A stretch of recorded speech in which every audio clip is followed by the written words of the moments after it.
되겠으면 좋겠는데 일단 38장 1절로 8절 같이 읽겠습니다. 시작.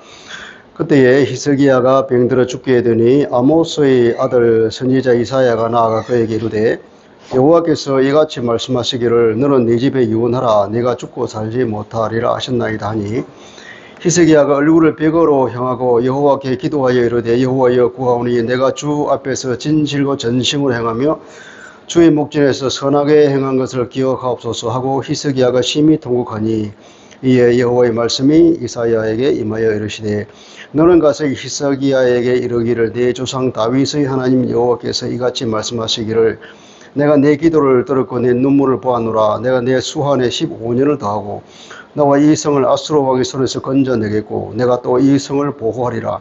이는 여호와께로 말미암는 너를 위한 징조이니 곧 여호와께서 하신 말씀을 그가 이루신다는 증거이니라. 보라, 아하스의 해 시계에 나와 같은 해 그림자를 뒤로 10도를 물러가게 하리라 하셨다 하라 하시더니 이에 해 시계에 나와 같은 해 그림자가 10도를 물러가니라.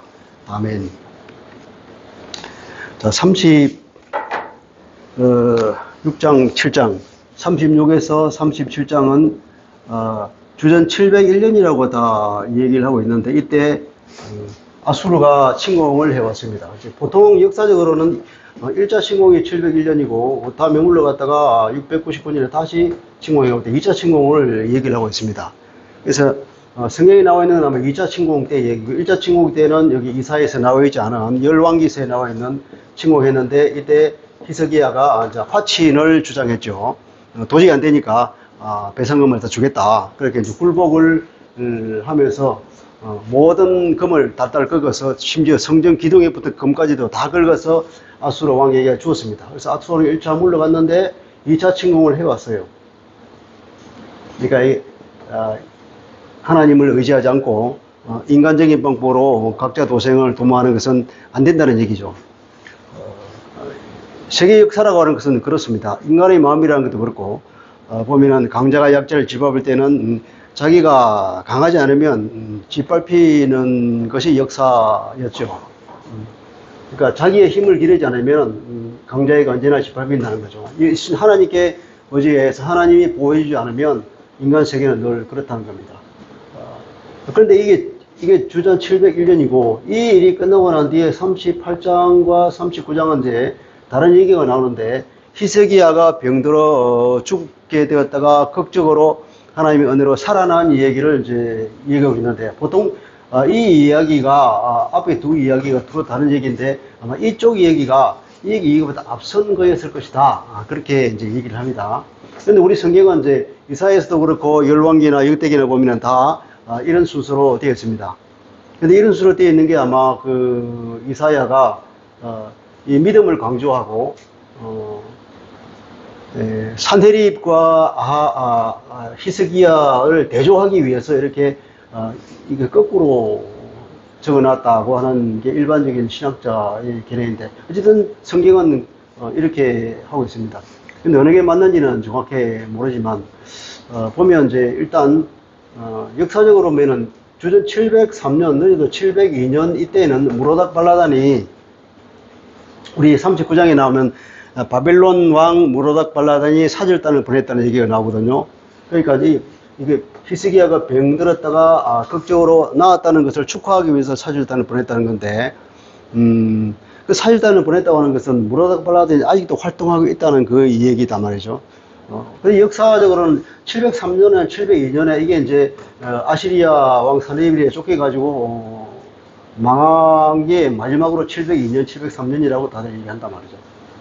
근데 혹시 또 모르죠. 이 사람이 마지막 망했는데 다시 또 망명정부를 구성해서 재기를 노리면서 보냈는지 모르지만 어쨌든 시기적으로 조금 앞섰다고 이렇게 얘기하고 있어요. 왜냐하면 또 히스기야가 병들었을 때 하나님의 응답을 뭐냐면은 너의 병을 고쳐줄 뿐 아니라 너와 이 이스라엘, 이 성도 하나님께서 보호해 주신다는 그런 약속이 있기 때문에 이 약속을 본다 그러면 아마 이 이야기 701년에 아시리아가 침공해 왔을 때 하나님께서 보호해 주신다는 그 약속으로 본다 그러면 거꾸로 보는 것이 적절할 것 같기도 하고 일단 뭐 여러 가지입니다.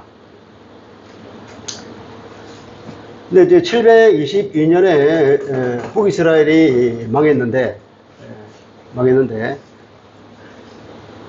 이때는 뭐냐면 호시아 9년이라고 하거든요. 호시아 9년. 호시아 6년에 쳐들어와서 쐈다가 3년 만에 성이 함락되고, 호시아 9년이라고, 이때가 또 보면은, 열왕기 18장에 보면, 이때는 히스기야 제 6년이라고 그래요. 근데 또 다른 성경에 보면은, 히스기야의 아버지 아하스가, 언제 죽었냐면은 715년에 죽었단 말이에요. 주전 715년에. 그러면 히스기야가 왕이 된 것은 여기에 726년이면 728년이 되는 거거든요. 이때가 나이가 25살이라고 그래요. 25세였다. 근데 아하스 왕이 죽은 데가 15년, 이때가 히스기야가 죽였다면은 이때가 25살이었다. 시간이 어떻게 13년이나 차이가 나죠. 보통 이제 이게 그때는 이제 섭정, 아버지가 죽기 전에 아들로 하여금 이제 왕 수업을 시키기 위해서 함께 공동 통치를 했던 게 관습이라고 합니다. 이제 그런 것이 많이 있어서 이게 혼동이 되는 것 같아요. 어떨 때는 아하스가 죽은 뒤에 정식으로 즉위한 이 연도를 기준으로 뭐 이때 25세인지 아니면 실제로 통치를 시작한 728년 이때를 25세라 그러는지 이제 두 가지로 볼 수 있겠는데, 만약에 701년이라 그러면 이게 이제 히스기야 14년이라 그러거든요. 14년. 만약에 715년부터 14년이면은 이게 701년이 맞죠, 그죠? 그러니까 이게 만약에 이게 이때 25살, 728년에 집권한 데가 25살이고 701년에 이 사건이 있을 때 보면은 그럼 이게 17년 후잖아요. 그럼 25 더하기 17년 하면은 이게 42세가 됩니다. 그 이사야가 죽을 때가 42세냐 아니면은 701년이니까 이게 39세냐, 25세에서 요 다음에는 39세냐, 그 차이가 얼마 안 되는데 52세가 20, 30 27년 되겠네. 27년 52세. 그러니까 이 히스기야가 병들어 누웠던 데가 52세인지 39세인지, 그죠? 39세라가 그러면은 더 억울할 거고 52세라 그래도 억울한 일이겠죠. 어쨌든 역사적으로 이제 그런 점이 있습니다. 여러 가지 논란이 있고. 그런데 어쨌든 이것은 우리가 여기서 얘기하는 것은 그것이 중요한 것이 아니고 하나님의 메시지가 중요한 거죠. 아모스의 아들 선지자 이사야가 하나님의 메시지를 전합니다. 내가 죽고 살지 못하. 너는 네 집에 유언해라. 네 집에 명령을 해라. 이제 그렇게 유언을 하고 이제 다음에 왕이 누가 될 것인지 정하고 이제 죽은 후를 이제 대비하라는 얘기죠. 근데 히스기야는 너무 억울했습니다. 얼굴을 벽으로 향하고 여호와께 기도하이르되 여호와여 구하니 내가 주 앞에서 진실과 전심을 행했다. 진실과 전심으로 행했다고 하는 것이 일반적으로 쓰는 관행적인 표현이죠. 하나님 앞에 전심으로 하나님만 바라보고 살았다는 얘기입니다. 히스기야는 그렇게 살았다고 평가받는 왕이죠. 그러나 그가 늘 그렇게 살았던 것은 아닌 것 같고, 인간인지라 하나님을 바라볼 때도 있고 또 믿음이 떨어질 때도 있고 그렇잖아요. 그런 거예요. 기억하옵소서 하고 히스기야 심히 통곡했다. 히스기야가 나는 아무 죄도 없고 나는 정말로 억울합니다 이런 얘기가 아니라 그냥 통곡했다는 겁니다.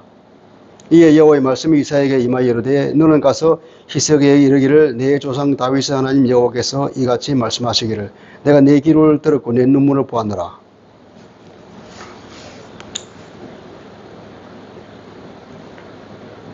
내가 내 수완에 15년을 더하고 너와 이 성을 아수르 왕의 손에서 건져내겠고 내가 또 이 성을 보호하리. 하나님의 약속은 그거죠. 너를 살려준다. 그리고 15년의 기한을 더 준다. 그리고 너와 이 성을 아수르 왕의 손에 건져주겠다. 이 성을 보호하겠다. 예루살렘 성을 보호하겠다는 얘기죠. 근데 15년의 기한을 더 주는 겁니다. 15년. 왜 하나님께서는 히스기야에게 너 병을 고쳐줄게 그렇게 말 안 하고 네 15년 연장해 줄게 이렇게 말했을까요? 딱 그냥 15년만 인정한다 그런 말씀이었습니다. 보통 보면은 너 살려줄게, 고쳐줄게, 치유해줄게. 그러면 인간이 치유되더라도 영원히 사는 건 아니잖아요. 그건 언제 죽는지 모르는데 분명히 하나님께서는 또 딱 15년만 더 살게 해줄게. 그렇게 말씀합니다. 이것은 아마 하나님께서 그 역사를 주관할 때에 뭔가 분명한 메시지를 주기 위해서 15년이라는 날짜를 못 박은 것 같아요. 7절, 이는 여호와로 말미암는 너를 위한 징조이니, 이제 이게 여호와로 말미암는 너가 아니고 너를 위한 징조인데 그 징조가 여호와께로 말미암는 징조라는 겁니다. 곧 여호와께서 하신 말씀을 그가 이루신다는 증거다. 왜 증거를 주냐? 그 증거의 목적이 그냥 이 징조를 주는 목적이 뭐냐면 어떤 증거가 된다는 거죠. 하나님이 하신 말씀을 반드시 이루신다는 증거다. 보라, 아하스의 햇시계에 나아갔던 해 그림자를 뒤로 10도로 물러가게 하리라 하셨다 하라. 하시던 이 햇시계가 나아갔던 해 그림자가 10도를 물러가니라. 됐죠. 열왕기서에 의하면 이제 히스기야가 징조를 묻잖아요. 히스기야 왕이 아하스 왕에게 징조를 묻습니다. 그게 이제 더 자세한 얘기죠. 묻는데 이제 그러면 이제 그렇게 말하는 겁니다. 햇시계가 뒤로 물러갈 수도 있고 앞으로 나갈 수 있습니다. 두 가지 하나님이 기적을 보여줄 겁니다. 뭘 선택하십니까? 묻죠. 물으니까 아하스가 앞으로 나갈 수는 있지만 뒤로 나가는 불가능이 아니냐. 그러니까 뒤로 물러가게 해도 그렇게 합니다. 아하스의 햇시계가 이제 여기서 나오죠. 이제 이게 아하스는 이사야의 평가에 의하면 가장 세속적인 왕으로 믿음이 없이 행동하던 그런 왕으로 평가되는 걸로 묘사하고 있죠. 이 아하스의 해석에는 뭐냐면 아마 이쪽 지방에 바벨론 그 지방에서 발명된 해시계라고 이미 알려져 있습니다. 그 시계는 이제 이 그림자, 그죠? 막대기를 올려놓고 아침에 해가 이렇게 뜨면 그림자가 이쪽으로 나가잖아요. 이때는 6시가 되는 거죠. 그래서 제가 또 저녁에 해가 지면은 그림자가 이쪽으로 그림자가 지잖아요. 그럼 이때 오후 이제 6시가 되겠죠. 그럼 이게 12시간이잖아요. 이기 때문에 계단을 표시했던 계단을, 12개의 계단을 표시해가지고 이게 12시간, 이게 계단이에요, 계단.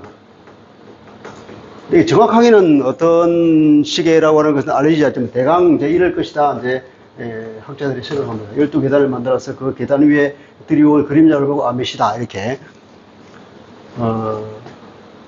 그런데 이제 이 계단을 보면 아하스의 해시계가 나아갔던 해 그림자를 뒤로 10도가 10계단이에요. 그러니까 원문에 의하면 10계단을 물러가게 하리라 하셨다 하라. 하시던 이 해시계에 나아갔던 해 그림자가 10계단을 뒤로 물러갔다. 물러갔다는 건 이제 돌았다는 거예요. 거꾸로 돌았다는 거예요.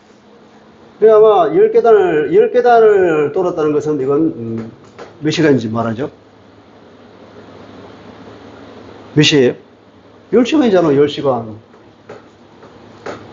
그게 잠시 돌아간 게 아니고 엄청 긴 시간이란 말이에요. 아마도 오후 4시다. 4시에 돌아서면 아침 6시가 되는 거죠. 오후 4시였는데 해시계가 돌아가지고 아침 6시로 다 돌아갔다.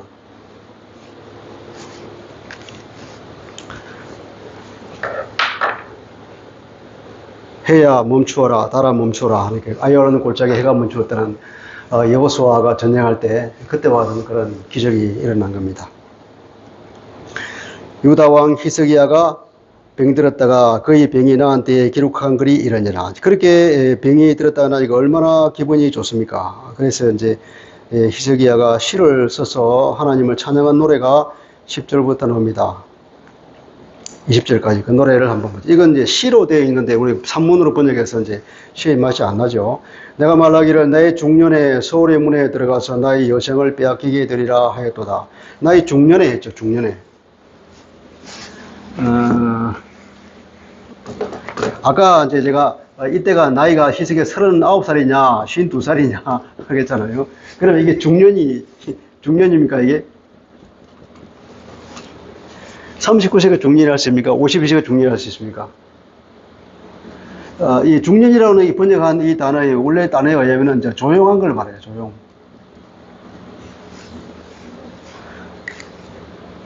그러니까 어떻게 52세라면 이제 나이 만년에 이때 뭐 만년까지는 아니겠지만 어쨌든 객동의 젊은 시절에 다 지나고 이제는 조용하게 편하게 살 이때에 이렇게 말하고 만약 중년이라 그러면 내가 한창 일할 이때에 이런 말이 되겠죠.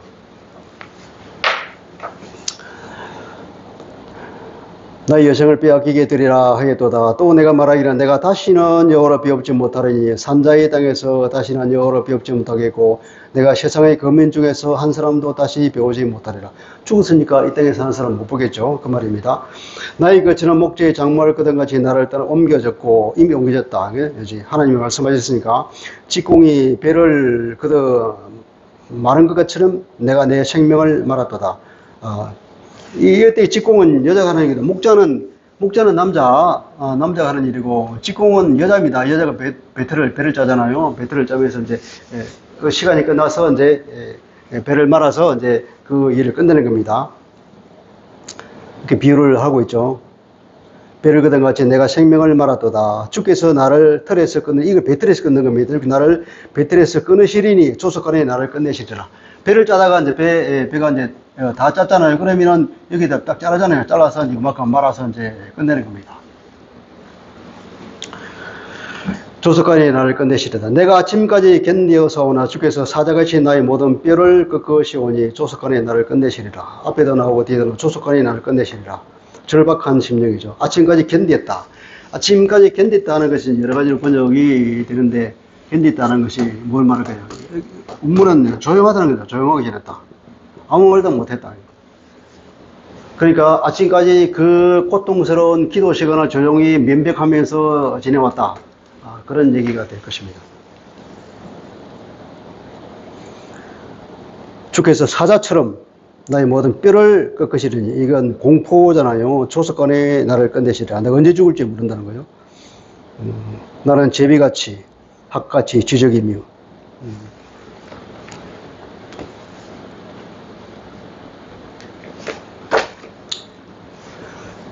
제비같이 학같이 이게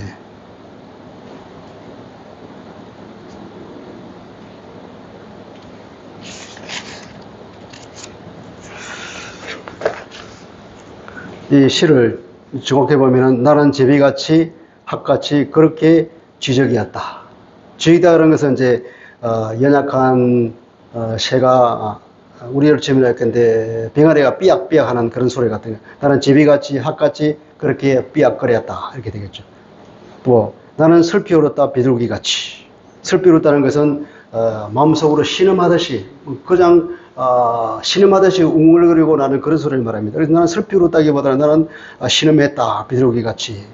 내 눈은 저 높은 것을 향하여 쉬하였도다. 그러니까 내 눈은 저 높은 것을 하나님을 바라보면서 그죠? 바라보는 가운데 계속 기도하는 가운데 내 눈이 다 쉬할 정도로 하나님만 바라봤다는 얘기야. 나의 눈은 저 높은 곳을 바라보며 쉬하였도다.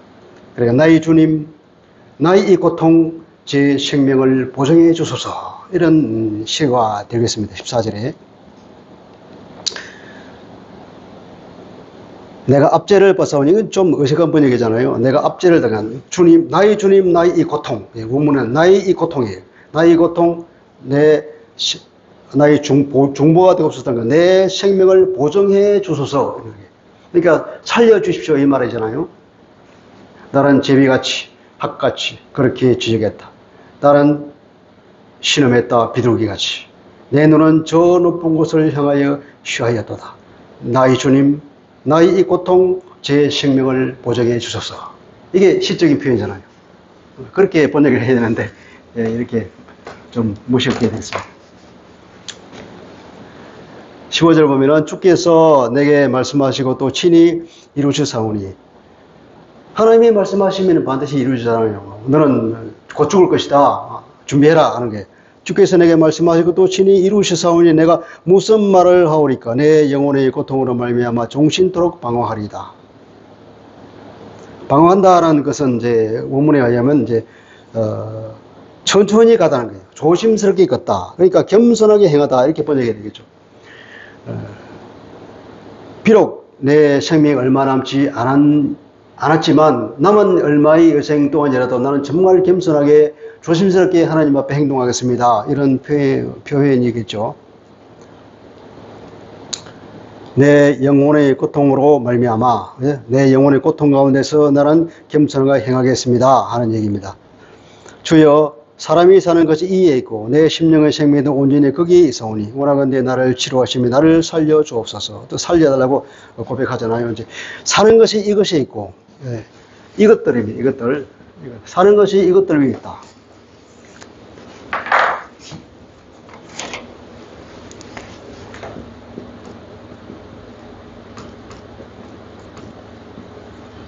이것들에 의해서 산다. 위에 혹은 영어로 on 혹은 by. 이것들은 이제 14절에서 말하는 15절에서 말하는 주께서 내게 말씀하시고 또한 칠이 이루셨다. 주께서 이미 말씀하시고 그것을 이루시는 것. 하나님이 친히 역사를 이루어 가시고 하나님이 친히 우리의 인생을 이끌어 가시는 하나님의 섭리, 그 손길들 위에 우리의 인생은 다 놓여 있습니다. 난 그것이 어디서 삽니다 하는 하나님의 주권에 대한 고백이라고 볼 수 있겠습니다.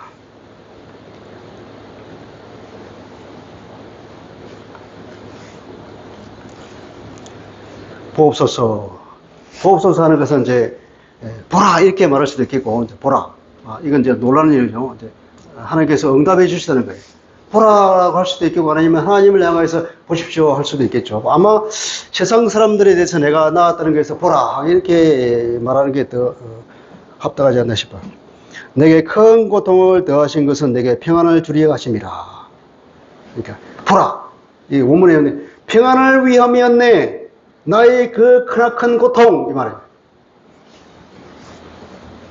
이건 이제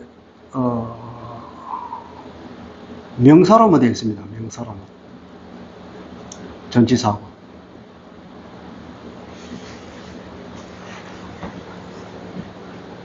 평안을 위함, 나의 그 크나큰 고통. 당신께서 내 영혼을 멸망의 구덩이에서 건지셨습니다. 나의 모든 죄를 당신의 등 뒤로 던져버리셨기 때문에. 이 말이죠. 그러니까 건지셨다는 것은 붙잡았다는 거예요. 이 구덩이에 이미 빠진 것을 건져낸 것이 아니라 구덩이에 빠지기 찰나 있는 것을 주님께 딱 붙잡아서 안 빠지게 이렇게 잡아줬다는 거예요. 히스기야가 죽었다가 탈환한 것이 아니라 죽기 직전에 하나님이 붙잡아서 안 죽었다는 얘기예요. 여기서 보면은 이제 재미있는 것이 생명의 구원이 어디에 있냐 그러면은 죄 용서에 있다 그러잖아요. 내 모든 죄를 주의 등 뒤로 던져버리셨기 때문에 내가 살아났습니다. 주님께서 내 죄를 용서하시고 내가 살아났습니다. 그 말이죠.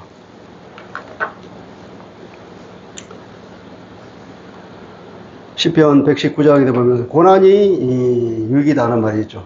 고난을 통하여서 내가 주님의 율례를 배웠다. 로마서 8장 28절도 이 고난을 통하여서 하나님께서 합력하여 선을 이루시고 내게 달한 그 고통까지도 하나님의 섭리로 사용하신다는 그 고백이 있죠. 보옵소서 내게 큰 고통을 더하신 것이 내게 평안을 주려 하심이라. 주께서 내 영혼을 사랑하사 멸망의 구덩이에서 건지셨고 모든 죄를 주의 등 뒤에 던지셨나이다. 18절. 이것도 왜냐하면 소홀히 주님께 감사하지 못하며 사망이 주를 찬양하지 못하며 죽음이 끝난다는 얘기죠. 구덩이에 들어간 자가 주의 신실을 바라지 못하되 신실, 주님의 신실은 주님의 신실하심. 우리가 여기서는 이제 원문에 의하면 이건 이제 진실이에요. 진리. 주님의 진실하심. 하나님의 진실하심은 뭘까요? 하나님의 진실하심은 하나님의 성실하심을 말하는 거고 하나님의 당신의 약속을 반드시 이루시는 것. 그걸 우리가 하면 혹은 반드시 은학적인 그 은혜를 베푸는 걸 헤세드라 그러잖아요. 그러니까 주님의 진실 이 에메트가 헤세드와 거의 동일한 말이죠.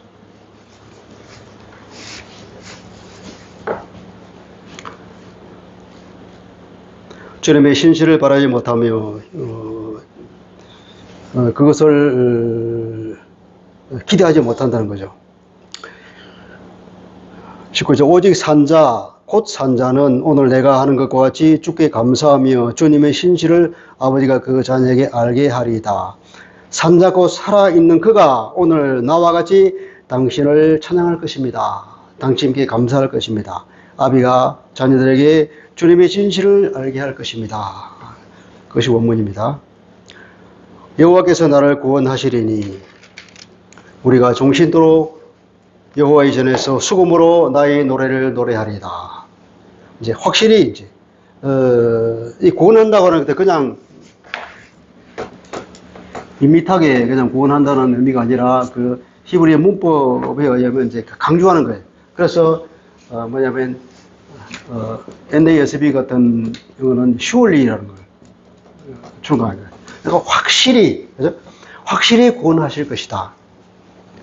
그러니까 확실히 나를 구원하시리니 우리가 종시도록 여호와의 전에서 수금으로 나의 노래를 노래하리이다. 이렇게 이제 우리가 나오잖아요. 우리 나로부터 이제 우리로 확정이 됩니다. 그리고 나의 노래.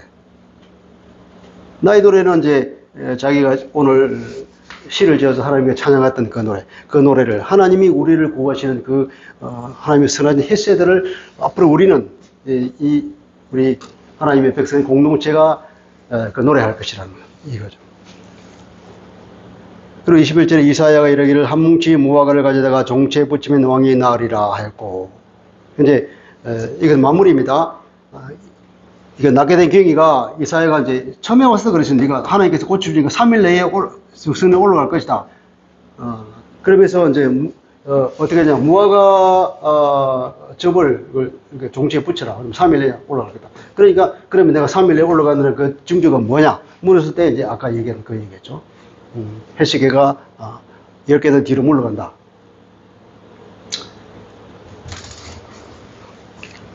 그래서 히스기야가 봉인한 것은 아마 이 외부적인 상처가 아닌가 싶어요. 뭐 종기가 났다든지 뭐 그런 거겠죠.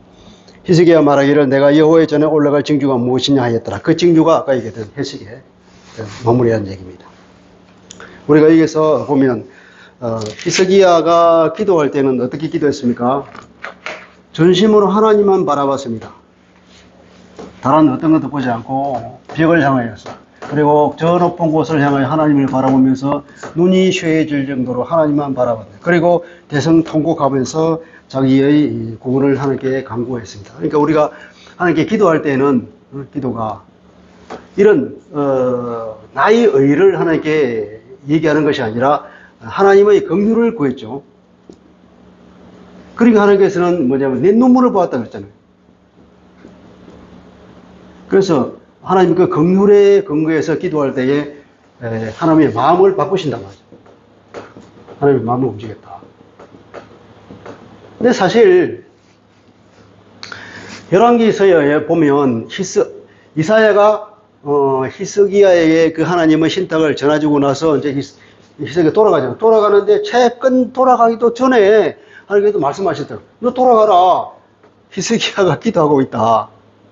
히스기야가 난다 그러고 15년의 기한을 더 준다는 약속을 준 거예요. 이게 무슨 말일까요? 이게 히스기야가 병이 났어요. 지난번에 우리 설교할 때 아하시야 얘기했잖아요. 아하시야가 난간에서 떨어졌어. 떨어졌는데 뭐 별거 아닌 것이라고 했는데 이게 병이 안 낫고 점점 심해져서 죽을지도 모르겠다는 두려움이 나오니까 이제 이게 낫겠네 죽겠는지 신탁을 받아보자. 그래서 바알세부백에 사람을 보냈다는 거예요.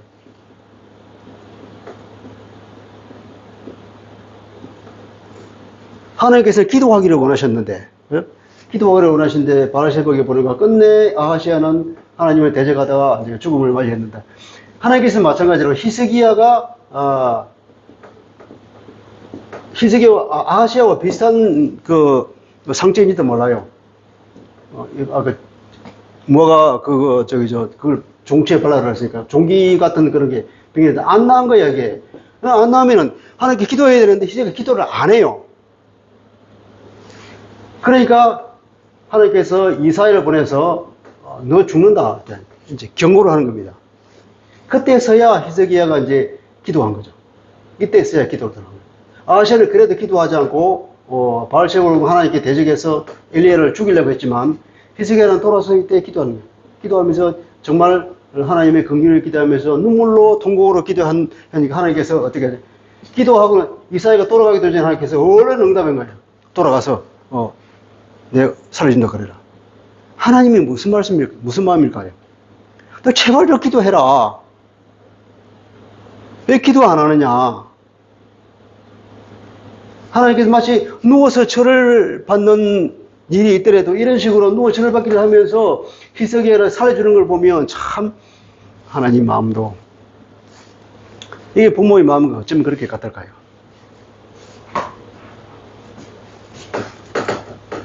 기도하지 않는, 부모에게 잘못했다고 용서를 빌지 않는 그 자녀를 통해서 그 부모가 제발 좀 더 잘못했다고 얘기해라. 그러면 내가 바로 용서해 줄게. 그런데도 자녀가 잘못했다고 안 해. 하나님 그렇게 기도하기를 바라시고, 기도하자마자 얼른 그냥 이사를 보내서 기도 응답을 해주신 걸 보면 하나님의 마음이 그 당사자보다 하나님 마음이 더 안타까운 것 같아.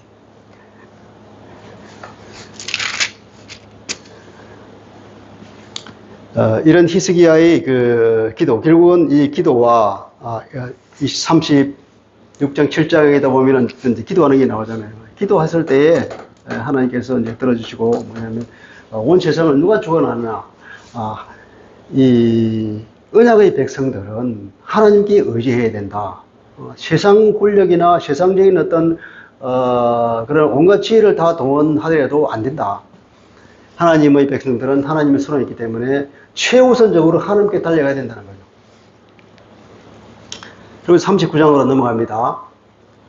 39장은 시간이 좀 됐기 때문에, 자, 39장은 이제 어쩌면 이 39장이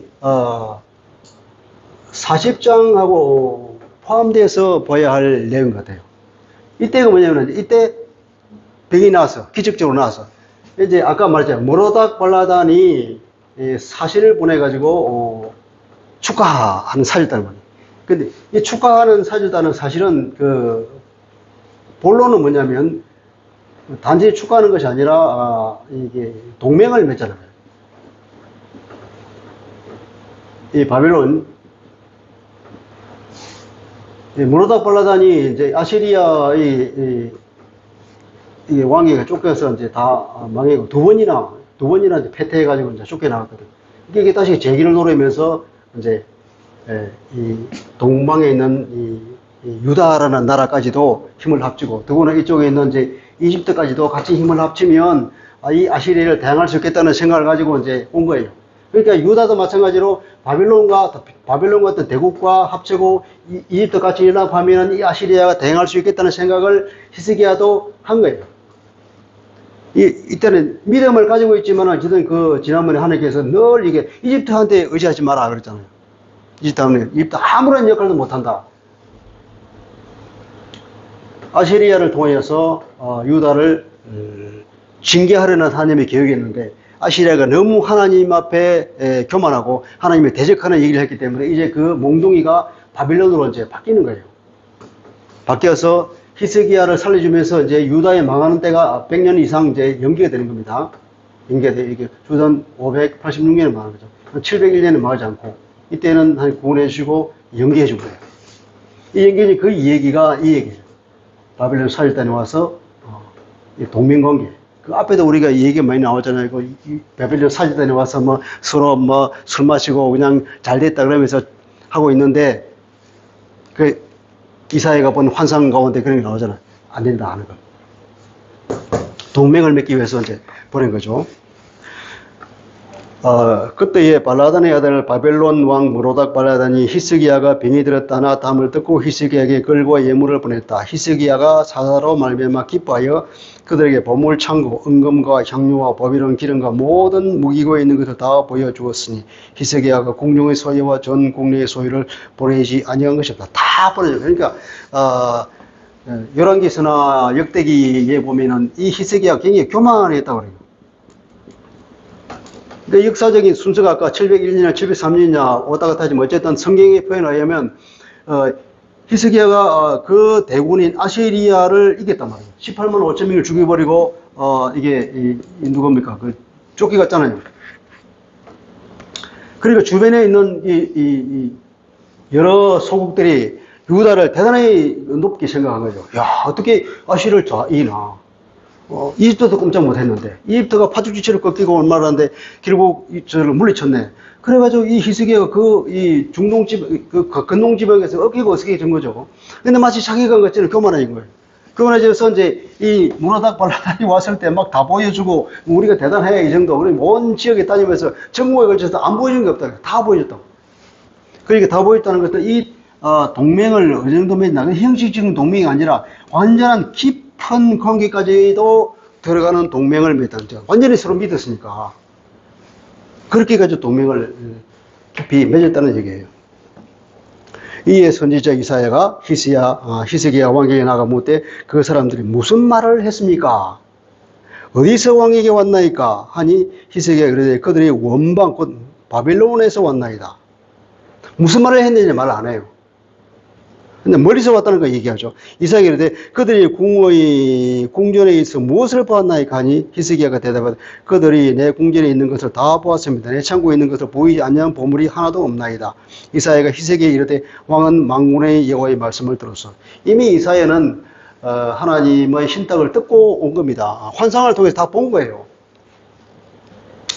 보라, 날이 이르리니 네 집에 있는 모든 서유와 내 조상들이 오늘까지 쌓아둔 것이 모두 바벨론으로 옮긴 바가 되고 남을 것이 없으리라. 다 보여줬으니까 그럼 다 뺏기겠네?